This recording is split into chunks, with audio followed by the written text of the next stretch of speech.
Hi friends, இன்னைக்கு உடனடி கொள்ளு ரசம் எப்படி வைக்கிறதுன்னு பார்க்கலாங்க. அதுக்கு முன்னாடி நம்ம சேனலை மறக்காம சப்ஸ்கிரைப் பண்ணிக்கோங்க. இதில் இருக்க பெல் ஐக்கானையும் கிளிக் பண்ணிக்கோங்க. அப்பதான் நான் நெக்ஸ்ட் போகிற வீடியோஸ்ல உங்களுக்கு நோட்டிஃபிகேஷன்ல வருங்க. ஓகேங்க, இப்போ எப்படி பண்றதுன்னு பார்க்கலாங்க.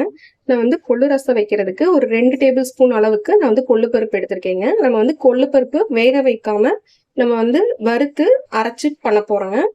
வாங்க இப்போ எப்படி பண்றதுன்னு பார்க்கலாங்க. இப்போ அடுப்புல ஒரு சின்ன கடாய் வச்சிருக்கேங்க. இதுல நம்ம இந்த 2 டேபிள் ஸ்பூன் கொள்ளுப்பருப்பு வந்து சேர்த்திக்கலாங்க. இதை நல்லா வறுத்து எடுத்துக்கலாங்க. கருக விடாம லைட்டா கலர் வந்து சேஞ்ச் ஆகும்போது நம்ம இதை எடுத்துடலாங்க. நம்ம இந்த மாதிரி வறுத்து அரைச்சு செய்யும் போது டேஸ்ட் வந்து இன்னும் நல்லா இருக்குங்க. நம்ம கைவிடாம கலந்து விட்டுட்டே இருக்கலாங்க. அப்பதான் எல்லா பக்கமும் ஈவனா நமக்கு வந்து வறுபட்டு வருங்க பருப்பு. இப்போ இந்த அளவுக்கு வந்ததுக்கு அப்புறம் நம்ம அடுப்பை ஆஃப் பண்ணிக்கலாங்க.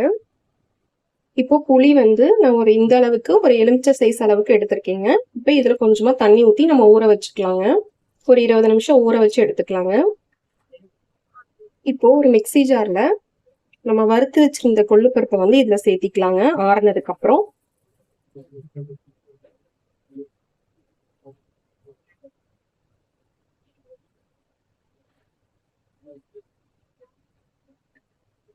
ஒரு டீஸ்பூன் அளவுக்கு கொத்தமல்லி வந்து சேர்த்திக்கலாங்க. இப்போ இது ரெண்டையும் நல்லா நம்ம பவுடர் பண்ணி எடுத்துக்கலாங்க அரைச்சு. இப்ப பாருங்க, இந்த அளவுக்கு நான் வந்து பொடி பண்ணி எடுத்து வச்சிருக்கேங்க. இப்போ இது கூட ஒரு 7-8 பல் பூண்டு சேர்த்திக்கலாங்க. ஒரு கொத்து கருகப்பில் சேர்த்திக்கலாங்க. ஒரு 1.5 டீஸ்பூன் அளவுக்கு மிளகு வந்து சேர்த்திக்கலாங்க. ஒரு 1.5 டீஸ்பூன் ஜீரகம் சேர்த்திக்கலாங்க. இந்த அளவுக்கு வெந்தயம் மட்டும் சேர்த்திக்கலாங்க. இப்ப இது கூட நல்லா பழுத்த தக்காளியா ஒரு பெரிய தக்காளி எடுத்திருக்கேங்க. இதை இது கூட சேர்த்திக்கலாங்க.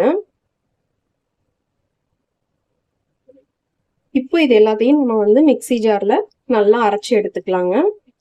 கொஞ்சம் கொரகொரப்பா அரைச்சா போதுங்க, ரொம்ப பேஸ்டா அரைக்கணும்னு அவசியம் இல்லைங்க. இப்ப பாருங்க, இந்த அளவுக்கு நம்ம அரைச்சி எடுத்தாச்சுங்க. நம்ம ஊற வச்சிருந்த புளி தண்ணியில இந்த கசடெல்லாம் எடுத்து வடிகட்டிட்டு நம்ம வந்து வெறும் தண்ணி மட்டும் இருக்கிற மாதிரி எல்லாத்தையும் ரெடி பண்ணி எடுத்து வச்சுக்கலாங்க. இப்போ இந்த புளி தண்ணியில வந்து நம்ம அரைச்சு வச்சிருந்த கொள்ளு பருப்பை வந்து ஃபுல்லாத்தையும் சேர்த்திக்கலாங்க.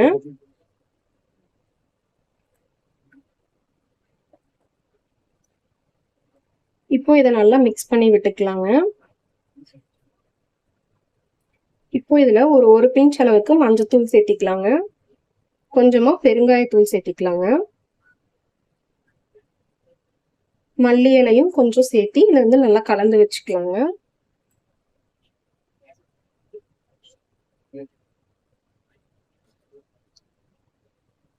அடுப்புல ஒரு சின்ன கடாய் வச்சிருக்கேங்க. இதுல ஒரு ஸ்பூன் அளவுக்கு எண்ணெய் சேர்த்திக்கலாங்க. எண்ணெய் காஞ்சதும் ஒரு 1/2 ஸ்பூன் அளவுக்கு கடுகு சேர்த்திக்கலாங்க. கடுகு வெடிச்சதும் 2 காஞ்ச மிளகாய் சேர்த்திக்கலாங்க. ஒரு கொத்து கருவேப்பிலை சேர்த்திக்கலாங்க. இது நல்லா மிக்ஸ் பண்ணி விட்டுக்கலாங்க.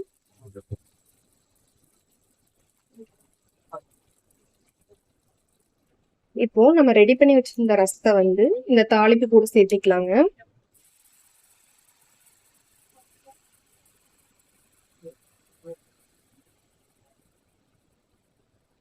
ஒரு 1/2 ஸ்பூன் அளவுக்கு உப்பு சேர்த்திக்கலாங்க. இப்போ இதை நல்லா கலந்து விட்டுக்கலாங்க.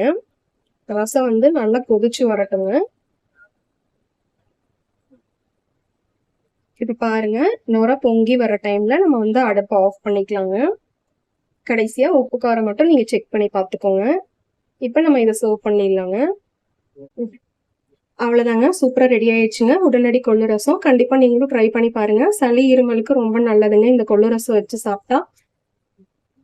வெயிட் லாஸ் பண்றவங்க கூட நீங்க வந்து வாரம் 2 முறை வந்து இதை வந்து டயட் ஃபுட்டா நீங்க எடுத்துக்கலாங்க. ஓகேங்க, கண்டிப்பா நீங்களும் ட்ரை பண்ணி பாருங்க. எப்படி இருக்குன்னு கமெண்ட் பண்ணுங்க. மறக்காம நம்ம சேனலை சப்ஸ்கிரைப் பண்ணிக்கோங்க. தேங்க்யூ.